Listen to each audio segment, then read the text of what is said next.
met him in the pros when I was playing with the New York Jets. Good brother had me during a time where I was a knucklehead running around, wanting to smoke, wanting to party, not locking in on my shit. And he kind of gave me the ropes of what being a pro is about. So without further ado, I'm going to let him do his talking. One more.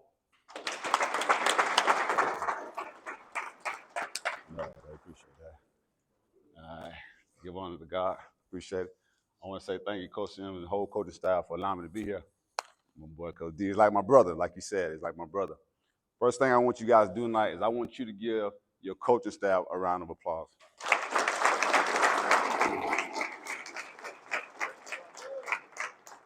Why is that important? When God put men and people in your life to help you get to where you want to be in life, you always want to show gratitude. You want to be appreciative because they don't have to do it. You may say, oh, yeah, they're getting paid to do it, but they don't have to do it. They don't have to pour into you the way that they pour into you. So always give thanks. The second thing I want you to do, I'm a man of affirmation, words of affirmation. So I say things, I speak into existence, so I like to see it manifest. So when I say this, I want you to repeat after me when I point at you. It's going to be, I cannot fail, I will not fail, I am who I say I am. I want you to say that and believe that. Here we go. I cannot fail. I will not fail. I am who I say I am.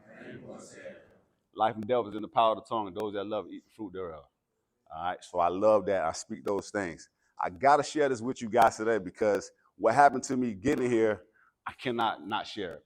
All right, I had a destination, a goal in mind. It was this place tonight, to be here. The same thing like you have a destination, a goal in mind to be a champion. But you only know what the end's going to be, the end that you want it to be, but you don't know the steps in the middle. So last night, my wife said, you put the directions in to get to the hotel? I said, nah, let me do that. Put it in, calculated 3 hours and 22 minutes. I said, good. I need to leave at this time so I can get here. All right. When I looked on the GPS, it didn't tell me what I was going to encounter on the way. It just told me the destination when I'm going to get there. So as I'm driving, it's 5-something in the evening. It's still sun out. And then it got dark. Cloud shift. Then I saw the lightning strike through the air. Then it started raining hard. I'm like, man, it's about to be a storm. And I could not see it from here to the back of that room. So I'm driving. I got my seatbelt on. I got both hands on the wheel, and I got it on tight. Ain't no stopping. I could have called D and said, hey, man, appreciate the opportunity, man, but this is unsafe, man. I don't think I'm going to get there in time. So tell you, Coach, thank you for the opportunity. And if you don't want me to come back, I understand, but I can't drive in this. But I didn't do that. I kept pushing. I had a destination. I had to go. When adversity strikes, you got two choices to make. Am I going to lay down or I'm going to press through? And I pressed through, and I made it here. And I made it here in ample enough time to get here to stand before you guys because I was destined to be here. There's two type of players in this room tonight, and I want you to understand that. It's the ones that's happy to be here and the ones that's meant to be here. You got to make that decision. You got to make that choice. Which one are you? The ones that's happy to be here, the ones get caught up in all the charade. Oh, I'm happy to be here. I got my sweatsuit on. I see the escort to the hotel. I'm just happy to be on the team. I look at my schedule. I got a break in my schedule. Hey, Mom, we're going to be here at a certain time. Y'all can come see me at the hotel. Distracted. But the ones that's meant to be in the room is the ones that's focused. The ones that's thinking about what I got to do tomorrow, how I'm going to execute tomorrow. I want to win. That's on my mind. That's the ones that's meant to be in the room. Tonight, you got an opportunity of a lifetime. You got an opportunity to do something great. You can make history. Anybody want to make history? No, I do. But when you lose, it's off the table. You guys have been putting in the work, doing what you need to do to get to this moment. Each week is opposition. Each week is adversity. They're trying to stop you from getting to where you're trying to go. And that's beat number one. Yeah. You got to put in the work consistently over and over and over. Every day when you wake up, you got to make the choice. Am I going to be focused? I'm going to be disciplined. I'm going to do what I have to do. And the moment you decide that you don't want to make that choice, might be the day you get knocked off. And when you get knocked off, it's hard to get back on. All the hard work, blood, sweat, and tears that you put in to get to the top, I'll tell you, it's going to take 10 times that, 100, to stay there. What happens when you've been hunting, when you've been pressing, when you've been trying to climb, and you've been putting the work, knocking people down just to get there. And then when you get there, Now you the one that's being hunted because everybody want that number one spot. How do I stay there? How do I stay focused? How do I stay disciplined? How do I maintain being at the top? Everything it took you to get there, turn it up. If you want more, you do more. You cannot expect more if you don't put in the work. Everything you do got to amplify. Your time in the weight room, your time in the meeting room, your time studying film, it has to increase. When I was sitting in your seats, when I was in college, when I decided to make up my mind that I was no longer happy to be in the room, that I wanted to make it, that I'm this close to my dream, to making it to the NFL, I turned it on. I didn't watch regular TV during the season. When you came in my room when I was in college, I had the blue screen on. What that means? That means DVD ready to go. I was friends with my DVD guy, Mr. Hud. He knew what I wanted when I came in after the game. For the next week, let me get my cut-ups. I want 1st and 10 runs and passes. I want 3rd down runs and passes. I want red zone, and I want 3 full games. On Monday, 1st and 10, pass and run. On Tuesday, I'm watching 3rd downs. On Wednesday, I'm watching red zone. Thursday, full game. Why? So I can see if I can pick up any tendencies, everything that I've been studying all week. So when I get in the game, it's slow.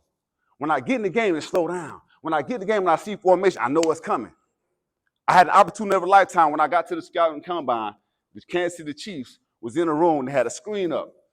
When they invited me in the room, they said, Dwan, Herm Ellis, in the back of the room. He said, Dwan, on this play right here, I see you doing like this on the film. Talk to us. What you doing? Because I watched film so much, when I looked at it on pause, I knew instantly. Oh, I was telling my cornerback when this motion come in that he going to have to come down, back up, push my linebacker in the box, get close on the line. I was telling my cornerback on this side what route's about to come. Play happened, motion, came around, pick. You know who drafted me? Kansas City Chiefs. And I don't know if it could have been that right there. He a student of the game. You got to be a student of the game. You got to take it serious. You got to know your opponent better than you know yourself. What's the art of war? I got to know my opponent. I got to know his weaknesses. I got to know his strength. Why? So I can know how to counter his moves. If you don't know, if you haven't read the scouting report on who you got to line up with, you already one step behind. You already put yourself in the back. You got to know him, man. You got to dominate. When you line up next, you can't beat me, man. I will not be denied. That's my mindset. That's my motto. That's how I train. That's how I worked out. And when it's time to play the game, that's how I did it. Only thing going to stop you is you and distractions. You can't be distracted. You got to be very careful. I'm going to go here. What you put in your body is going to help you. It's going to hurt you. Don't let a short temporary pleasure ruin your future.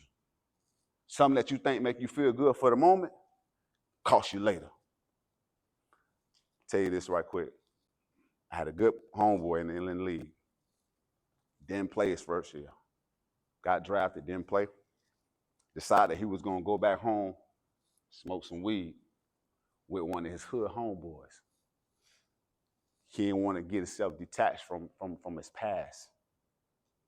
And so the police followed them, knocked on the window. He looking at his homeboy like, hey, man, you take the route. I'm going to pay for it and get you out. I just need you to do it. He looked at his homeboy. He said, I got 2 strikes. I can't take it. Knocked on the window. He got it rolled down. He took the route. Guess who got in trouble? The one that was in the league. And when he got cut, guess what? Nobody touched him again. He never played one down in the NFL. He lost the opportunity of a lifetime.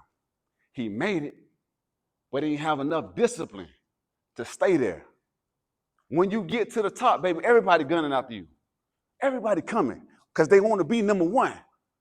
When you're not number one, you what? Outwork number one. That's how you get there. But when you get there, you can't be complacent. Complacency is the Achilles heel to success. Let me say that again. Complacency is the Achilles heel to success. If you sit there in that, it's going to kill you. It's going to eat at you. I'm going to leave you with this here. You got to finish strong. Everything you do, finish strong. When I'm in the weight room, finish strong. When I'm in the classroom, finish strong. When I'm on that field, it's secondhand nature because everything I do, I finish what? Y'all heard that saying, well, a hammer to a nail? You ever heard that before? Yeah, I don't like that. Why? Because you can take that nail out that wood. You got to be like an axe to a mosquito, man. Ain't no coming back from that. When you take life, ain't no coming back from that. You can pull a nail out the wood, but you can't come back from life when it's over. When y'all get up on y'all opponent, y'all got to put that thing to them, man. Don't let nobody think they can play with y'all, because they coming. And the moment you get them life, they're going to take it, and then next thing you know, the tables turn. Right now, y'all the giants. Everybody trying to knock y'all off. When you step on that field, you got to take it like a champion. This is my field. I don't care who away. This is my field. And I don't lose. We don't lose. Every day, everything you do got to be like that. That's how your mindset got to be. That's your mentality. Everything's right here. As a man thinking in his heart, so is he. If you think you're a champion, you do what champions do. If you think you're a champion, you find a way to get it done, because that's what champions do.